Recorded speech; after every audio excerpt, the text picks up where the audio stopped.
Dando, normal. Né? Aí, quem viu esse acidente lá no autódromo, ou mesmo você que viu na televisão, não conseguia acreditar na hora que ele escapou sem nenhum ferimento grave. É mesmo, coitado. Ele teve alta do hospital 2 dias depois, com alguns ferimentos, né? Agora, eu não diria outra coisa a não ser milagre. A gente já viu em alguns casos de corrida, né? Inclusive o Burt mesmo teve uma corrida horrível. que quase, né, enfim, é inacreditável que ele tenha saído inteiro, né? O carro morreu.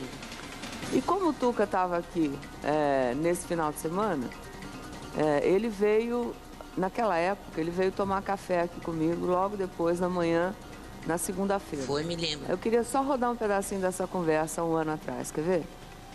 Ele levanta os braços, né? E aí eu falei, nossa, aí cai. Aí, você chegou a ver quando a faísca começou, enfim? A faísca, 3 curvas antes o carro começou a sair muito de lado, começou a escapar de traseira. Eu sabia que tinha algum problema, mas eu não sabia que era fogo. Não é um lugar fácil de sair, não, é isso? Não, é difícil de entrar, é difícil de sair. E daí... O que você pensou naquela hora, quando você viu que o fogo entrou mesmo? A hora que eu vi o foguinho, né? Fogo na roda, mas fogo controlado, eu falei, vou encostar em algum lugar. Eu olhei pra frente, foi o tempo de eu olhar pra frente, explodiu, fogo muito grande, me queimando. O macacão tá aqui, quer ver? Menino, quer dizer, isso é o que virou o macacão. Eles abriram... Eles me cortaram no hospital, porque eu cheguei no hospital, não podia me mexer. Quer dizer, mas isso aqui já estava queimando, olha, tá vendo? O macacão é super resistente, queimou tudo no meu braço. Quer dizer, mesmo você não estando queimando a sua pele, o calor aqui deve ter sido uma coisa... O capacete derreteu. Gente, é um trapinho que virou, olha. Eu visitar o Tuca hoje nesse assunto de ter uma proteção a mais nas coisas que acontecem na vida da gente. E é o famoso anjo da guarda. Você acredita em anjo da guarda? Eu acredito muito. Eu acredito desde muito pequeno. Meu pai sempre falou, não, teu anjo da guarda te protege. Mas eu comecei a acreditar muito no meu primeiro campeonato brasileiro de kart que eu ganhei. A gente recebeu uma chave de um box, assim, eu fui entrar no box. Os mecânicos entraram no box e no canto tinha uma imagem de um anjo da guarda. Um anjo da guarda que, por acaso, eu entrei aqui agora no box, na sala dele, e o anjo da guarda, ele não sabia que a gente vinha falar disso, e o anjo da guarda estava ali, que é uma imagem de Cosme e Damião, que você chama de seu anjo da guarda. Tá aí a imagem? Tá aqui comigo. Tá no bolso, veio aqui o nosso anjo da guarda. Agora, olha que coisa mais delicada, e todo lugar que você vai, você leva. Todo lugar que eu vou, eu levo, eu tenho uma medalha também. Ah, olha aqui, ó.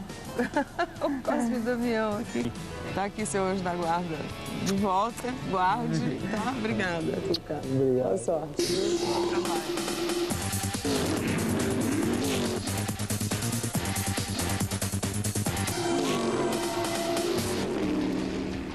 O mais fantástico, quando a gente resolveu ir lá falar com ele, a gente não tinha ideia que ele tinha anjo da guarda, assim, físico, né? Tem mesmo. Porque anjo da guarda, eu acho que todo mundo tem. Eu vou perguntar para uma especialista, uma anjóloga.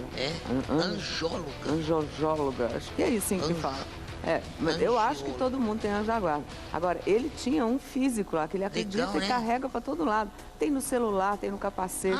No celular ele tem também, é verdade. Tem no celular, no capacete, em todo lugar que tá. No volante. Acompanha ele para todo lugar que vai. Queria muito agradecer ao Tuca, a família, que nos recebeu tão bem lá. Pai dele, seu Antônio, um abraço, seu Antônio. Veja que um exemplo muito legal de mediunidade e de mentor. Como que é o seu mentor espiritual? Ele está de acordo com a sua faixa evolutiva. Esse matemático, ele tem um mentor matemático, que gosta de matemática e inspira ele na matemática. Muito mais evoluído do que ele, avançado nos conhecimentos. É a mesma coisa um mentor de um escritor de livros, um mentor de um músico, de um poeta, de um compositor. Ele sempre está um degrau acima do seu protegido. Veja que história interessantíssima. Universidade de Cambridge, Inglaterra, fevereiro de 1913. O professor de matemática Godfrey Hardy recebeu uma carta com teoremas complexos e fórmulas matemáticas. escrita por Srinivasa Ramanujan, um indiano de 26 anos. O professor ficou atônito com o que leu. Hardy olhou todos os teoremas e disse: "Meu Deus, eu nunca vi nada desse jeito. Isto é uma matemática muito avançada. É tão intrincada e complexa que ninguém poderia ter criado isso por pura imaginação. Tem que haver algo aqui." Reconhecidamente gênio e prodígio matemático desde a infância, Ramanujan era muito religioso. E várias vezes disse que as descobertas eram comunicadas a ele em sonhos pela deusa hindu Namagiri. Nas décadas seguintes, seus teoremas mostraram-se valiosos para os que trabalham em campos avançados, como a teoria das cordas. Toda a ciência de que precisamos para conseguir criar portais estelares, mecanismos de acesso hiperdimensional, levitação, teletransporte, tudo isso precisa de uma base matemática. E o mais próximo que temos disso neste momento são as equações de Ramanujan que deciframos até agora e que vieram a ele diretamente dessa deusa que lhe aparecia em sonhos. Será que Ramanujan estava recebendo telepaticamente informações importantes que ajudariam os seres humanos a construir um portal estelar para outras dimensões? Vamos esclarecer sobre o assunto. Aqui, Kardec pergunta e os espíritos respondem no Livro dos Espíritos. A pergunta é número 489. Há espíritos que se ligam particularmente ao indivíduo para protegê-lo? Há o irmão espiritual, o que chamais de bom espírito ou bom gênio. O que deve entender por anjo de guarda ou anjo guardião? O espírito protetor, pertencente a uma ordem mais elevada, né? Porque eles têm os espíritos familiares também que nos assistem. Qual a missão do espírito protetor? A de um pai com relação aos seus filhos é de guiar o seu protegido pela senda do bem, auxiliá-lo com seus conselhos, consolá-lo nas suas aflições, levantar-lhe o ânimo nas provas da vida. O espírito protetor se dedica ao indivíduo desde o seu nascimento, desde o nascimento até a morte, e muitas vezes o acompanha na vida espírita depois da morte. E mesmo assim, e mesmo através de existências corpóreas que mais não são do que fases curtíssimas da vida do espírito.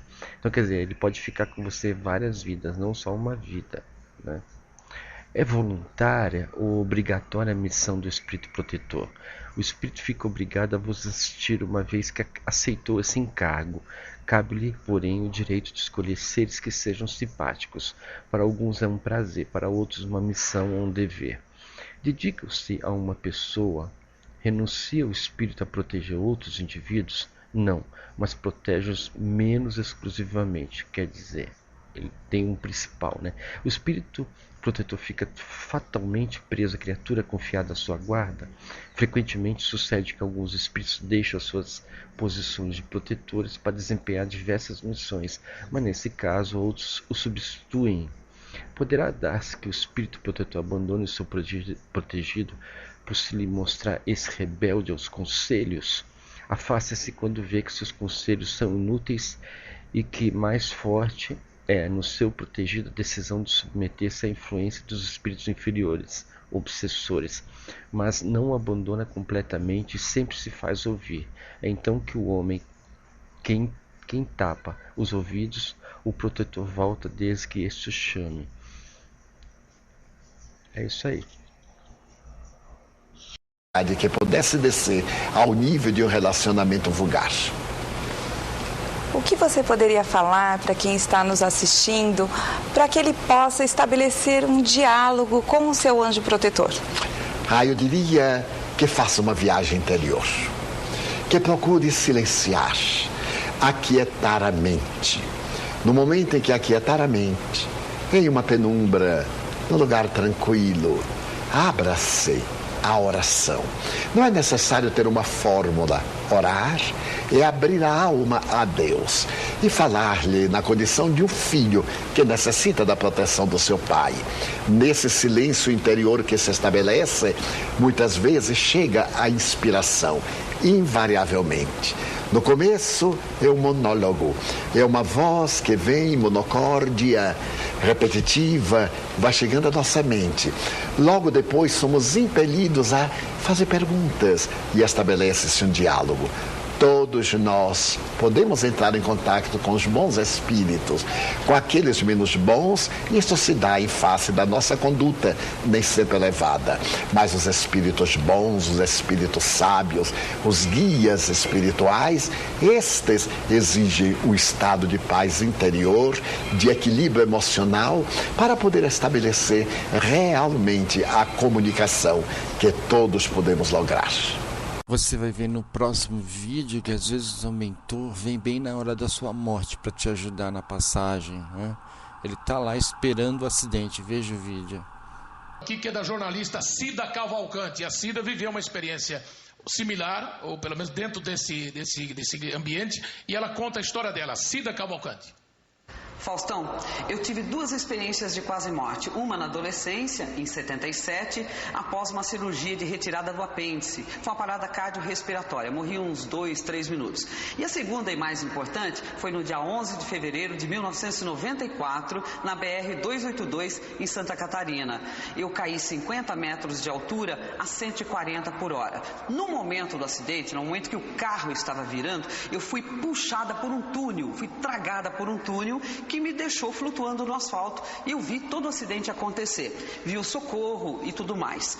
Nisso eu vi duas entidades flutuando no local do acidente. Uma era uma mulher de uma aparência de uns 28 anos, rosto quadrado, cabelo Chanel, usando uma roupa bege, e um homem, a silhueta de um homem transparente do lado dela. Eles me passavam muita paz e estavam muito iluminados.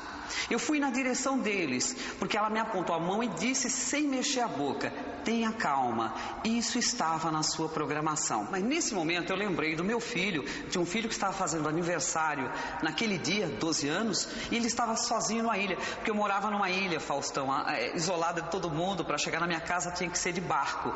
E a única pessoa que sabia do meu endereço era minha mãe em São Paulo.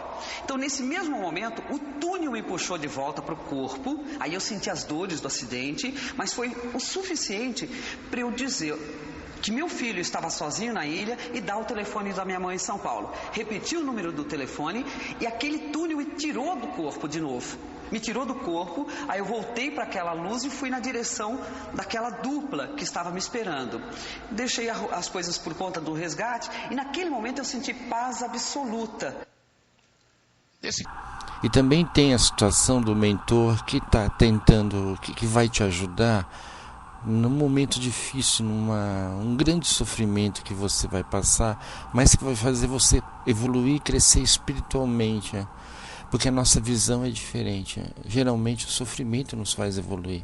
Quantas pessoas dizem que depois que sofreram, passaram por situações difíceis, se tornaram pessoas melhores, mais humanas, mais amigas.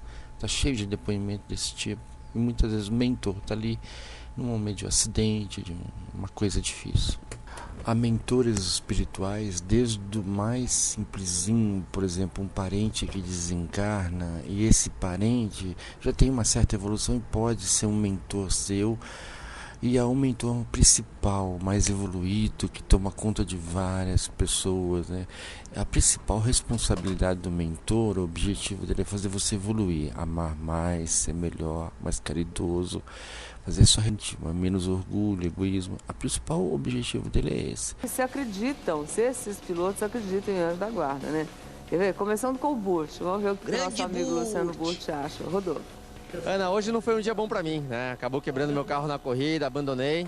E aí você pode perguntar se meu anjo da guarda não me protegeu, né? Nesse caso, hoje, realmente não tive nenhuma ajuda, mas eu não posso reclamar, porque o acidente que eu tive em 2001 na Fórmula 1, eu podia ter morrido ali. Então, com certeza, o meu anjo da guarda me ajudou. Meu anjo é dos bons.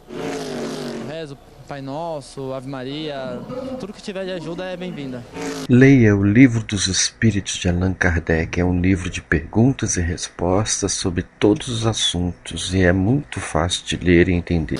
Ana, meu anjo da guarda, eu vou direto no homem. É Deus.